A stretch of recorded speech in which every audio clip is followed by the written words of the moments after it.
साथियों, कोटलिया बलरामपुर के official YouTube channel पे आपका स्वागत है। आइए हम बात करते हैं रोज़ की भांति आज भी करंट अफेयर्स के कुछ पॉइंट पर।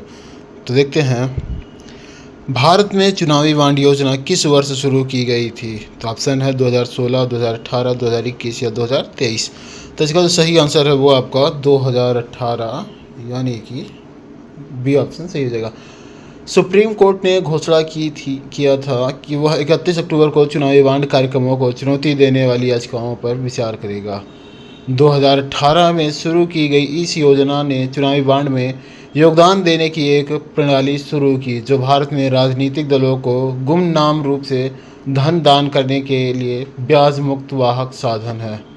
आगे देखते हैं, हाल ही में लॉन्च की गई एनिमेटेड सीरीज क्रिस ट्रीस और बाल्टी बॉय की टीवी किससे संबंधित है? ठीक है, तो ऑप्शन है वित्तीय साक्षरता, इंटरनेट सुरक्षा, स्वतंत्रता सेनानी या फिर खेल। तो इसका सी ऑप्शन सही हो जाएगा, यानी कि स्वतंत्रता सेनानी। सूचना एवं प्रसारण मंत्री अनुराग ठाकुर ने केटीवी भारत हैं हम एनिमेशन सीरीज लॉन्च की। क्रिस ट्रीस और बाल्टी बॉय केटीवी स्वतंत्रता सेनानियों और स्वतंत्रता के लिए उनके संघर्षों की कहानी को अनोखे अंदाज में पेश करेगा। भारत हैं हम animation series Doordarshan, Amazon prime video और नेटफ्लिक्स पर शुरू होगी। आगे देखते हैं, किस संगठन ने सागर मैत्री पहल शुरू की है? किस संगठन ने सागर मैत्री पहल शुरू की है? तो इसके बारे में आप जानते हैं, यह डीआरडीओ का कार्यक्रम है। डीआरडीओ का समुद्र विज्ञान अनुसंधान जहाज आईएनएस सागर ध्वनि सागर मैत्री मिशन 4 के लिए रवाना हो चुका है, जिसका उद्देश्य महासागर अनुसंधान एवं विकास के क्षेत्र में हिंद महासागर रिम के आसपास के देशों के साथ वैज्ञानिक सहयोग को बढ़ावा देना है। डीआरडीओ द्वारा शुरू की गई सागर मैत्री पहल भारत में सभी के लिए सुरक्षा और विकास के साथ संरेखित है, जिसका उद्देश्य सामाजिक आर्थिक क्षेत्रों में सहयोग बढ़ाना और हिंद महासागर के साथ देशों के साथ विशेष रूप से महासागर अनुसंधान में वैज्ञानिक जुड़ाव को बढ़ावा देना है। आगे देखते हैं, ब्रिटेन सरकार ने अपनी स्मार्ट जिला परियोजना के लिए किस भारतीय राज्य के साथ सहयोग किया है? ठीक है, तो केरल, तमिलनाडु, गुजरात, उड़ीसा, ये आपके ऑप्शन है। इसका तमिलनाडु यानी कि बी ऑप्शन सही हो जाएगा। यूके और तमिलनाडु टिकाऊ जल अपशिष्ट और संसाधन प्रबंधन के लिए एक स्मार्ट प्रौद्योगिकी परियोजना पर सहयोग कर रहे हैं। यूके समर्थित स्मार्ट डिस्ट्रिक्ट परियोजना का उद्देश्य पूरे जिले में सेंसर लगाकर राज्य में जल और अपशिष्ट प्रबंधन और पर्यावरण गुणवत्ता पर वास्तविक समय के डेटा एकत्र करके वैश्विक स्थिरता चुनौतियों का समाधान करना है। आगे देखते हैं, स्किल ऑनलाइन गेम्स इंस्टीट्यूट किस देश से संबंधित है? ऑप्शन है भारत, इजराइल, यूएसए, जर्मनी। तो इसका ये ऑप्शन सही हो जाएगा, यानी कि भारत से। जिम्मेदार गेमिंग को बढ़ावा देने, नकारात्मक धारणाओं से निपटने और गेमिंग के बारे में गलत सूचनाओं को दूर करने के लिए कई ऑनलाइन गेमिंग कंपनियों ने मिलकर स्किल्ड ऑनलाइन गेम्स इंस्टीट्यूट की स्थापना की है। इस संस्थान में अग्रणी गेमिंग कंपनियों के सदस्यों वाला एक बोर्ड है और इसे ऑल इंडिया गेमिंग फेडरेशन और e gamers and players welfare association का समर्थन प्राप्त है। आगे देख लेते हैं, टीओटी मॉडल जो समाचारों में देखा जाता है किस क्षेत्र से संबंधित है? वित्त से, बुनियादी ढांचा से, इलेक्ट्रॉनिक से या अर्थशास्त्र से? तो इसका जो सही ऑप्शन है वो आपका बुनियादी ढांचा यानी कि बी ऑप्शन से संबंधित है।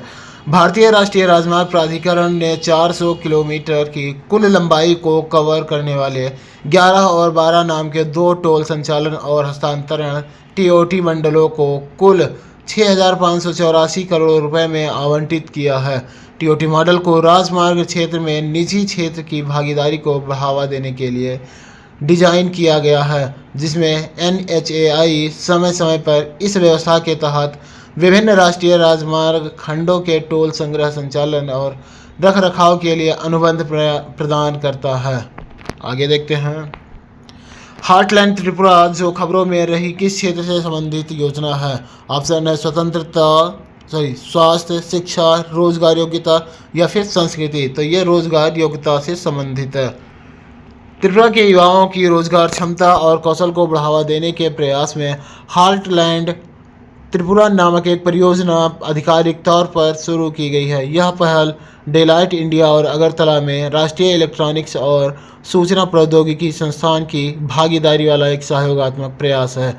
हार्टलैंड त्रिपुरा का उद्देश्य इंजीनियरिंग और गैर इंजीनियरिंग दोनों विषयों को शामिल करते हुए स्नातक छात्रों के लिए करियर में उन्नति और व्यक्तिगत विकास के लिए नए रास्ते बनाना है। आगे देख लेते हैं। भारत सरकार ने हाल ही में किन उत्पादों के लिए मानक और लेबलिंग कार्यक्रम शुरू किया है? ऑप्शन है सौर पैनल, इलेक्ट्रिक वाहन, वैक्यूम क्लीनर या फिर कंप्यूटर मॉनिटर। तो इसका जो सही आंसर वो आपका सौर पैनल, यानी कि ये ऑप्शन सही हो गया। ठीक है, भारत सरकार ने सौर पैनलों के लिए मानक और लेबलिंग कार्यक्रम शुरू किया है, जिसका उद्घाटन नई दिल्ली में किया गया। इस पहल का उद्देश्य नागरिकों को और फोटोवोल्टिक मॉड्यूल, जिन्हें आमतौर पर सौर पैनल कहा जाता है, खरीदते और उपयोग करते समय अच्छी तरह से सूचित विकल्प बनाने में सहायता करना है। आगे देख लेते हैं। भारत ने सोयाबीन तेल आपूर्ति में सहयोग के लिए किस देश के साथ समझौता ज्ञापन पर हस्ताक्षर किया है? तो इसका सही ऑप्शन है ब्राज़ील, जो कि आप सबको पता है। Solvent extractors association of India और Brazilian association of vegetable oil industries ने भारत को सोयाबीन तेल की आपूर्ति में घनिष्ठ सहयोग के लिए एक समझौता ज्ञापन MOU पर हस्ताक्षर किए हैं। इस समझौते का उद्देश्य सोयाबीन, सोया मील और सोयाबीन तेल की आपूर्ति, उपयोग और व्यापार में सहयोग करना है। तो दोस्तों, आज के लिए इतना ही। आगे का फिर मिलेंगे कल इसी क्रम में। बहुत बहुत धन्यवाद।